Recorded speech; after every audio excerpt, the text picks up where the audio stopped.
Tỷ phú phát tiền cho cả làng ăn Tết, có người nhận được 350 triệu đồng.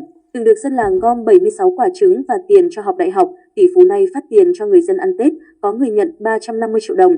Sinh năm 1974, Lưu Cường Đông là một trong những doanh nhân thành công nhất Trung Quốc. Ông là người sáng lập và điều hành JD.com, một trong những nền tảng thương mại điện tử lớn nhất thế giới. Câu chuyện về việc vị tỷ phú này phát tiền mặt và quà Tết cho người dân ở quê nhà thôn Quang Minh, huyện Túc Dự, thành phố Tô Châu nhiều lần gây chấn động Trung Quốc. Sáng mùng 7 tháng 1 vừa qua, 11 xe chở trước quả năm mới đã đến làng Quang Minh. Điểm bố trí trao quà trước trụ sở thôn đã hoàn tất. Chúng tôi đã họp chiều nay để sắp xếp việc phát quà Tết vào ngày mùng 8 tháng 1, thời gian liên tục trong 3 ngày, ông Trương Lập Tân, bí thư thôn nói. Ông cũng cho biết quà năm nay nhiều hơn năm trước. Theo đó, mỗi hộ dân nhận được quà trị giá từ 6.000 đến 8.000 tệ, tương đương 20 đến 28 triệu đồng.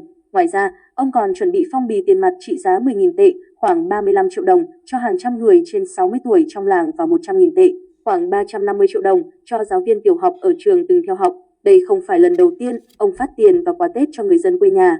Từ Tết 2015, ông đã cùng vợ Trương Trạch Kiên trở về quê, phát cho hơn 650 người trên 60 tuổi mỗi người 10.000 tệ. Tết 2018, ông cũng đã gửi tặng hơn 800 hộ gia đình trong làng những gói quà từ thực phẩm đến đồ gia dụng. Tết 2024, Lưu Cường Đông còn tặng hơn 1.000 chiếc áo lông và hơn 1.000 hộp quà cho người dân. Việc phát quà Tết cho người dân tại quê nhà xuất phát từ mối quan hệ sâu sắc của chủ tịch này với dân làng. Cha mẹ ông vốn kiếm sống bằng nghề đánh cá. Ông được bà ngoại nuôi dưỡng từ nhỏ, vừa phải chăm sóc em gái vừa làm việc nhà. Khi là đứa trẻ đầu tiên đỗ đại học nhưng không thể nhập học vì nghèo, trưởng thôn đã kêu gọi nhân dân tương trợ.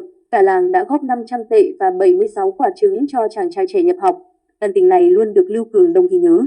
Sau khi thành công trong sự nghiệp, ông đã sử dụng ảnh hưởng của mình để giúp Tô Châu thu hút đầu tư, giải quyết vấn đề việc làm và đưa các trung tâm dịch vụ khách hàng của các công ty như Đăng Đăng, Zumay về Tô Châu.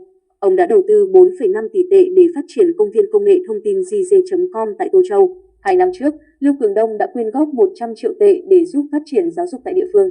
Cư dân mạng đã không ngừng khen ngợi ơn nhỏ trả nghĩa lớn, 500 tệ đổi lấy 4,5 tỷ. Lưu Cường Đông không phải vị tỷ phú duy nhất tôn vinh truyền thống lấy ơn trả ơn. Trần Sinh, vị đại gia hơn 60 tuổi, chủ tịch tập đoàn đồ uống Tianino một Beverage, cũng xây tặng biệt thự cho cả làng vì năm xưa được mọi người góp tiền cho đi học. Là người đầu tiên đỗ đại học trong làng, Trần Sinh được người dân cho 21 nhân dân tệ để đi học, số tiền tương đương với thu nhập một tháng của viên chức nhà nước thời bấy giờ. Khi đã thành tỷ phú, Trần Sinh quay về ngôi làng năm xưa. Những năm đầu, ông tích cực quyên góp tiền để xây trường học và lát xi măng cho các con đường để dân làng đi lại thuận tiện. Đến năm 2012, vị chủ tịch còn đầu tư 100 triệu tệ xây dựng một cơ sở chăn nuôi lợn trong làng với hơn 250 chuồng. Công ty của ông cung cấp lợn giống, thức ăn và vaccine cho đàn lợn, đồng thời cam kết thu mua lợn sau khi xuất chuồng. Thu nhập bình quân đầu người hàng năm của dân làng từ chỗ chỉ đạt 3.300 tệ vào trước năm 2012 đã tăng lên gần 100.000 tệ trên năm. Tất cả là nhờ sự hỗ trợ của chủ tịch Trần Sinh. Sau khi giải quyết vấn đề thu nhập, Trần Sinh tính đến chuyện nhà ở cho dân làng. Năm 2013, ông chi 200 triệu tệ để xây 258 biệt thự sang trọng trên đất do chính quyền cấp.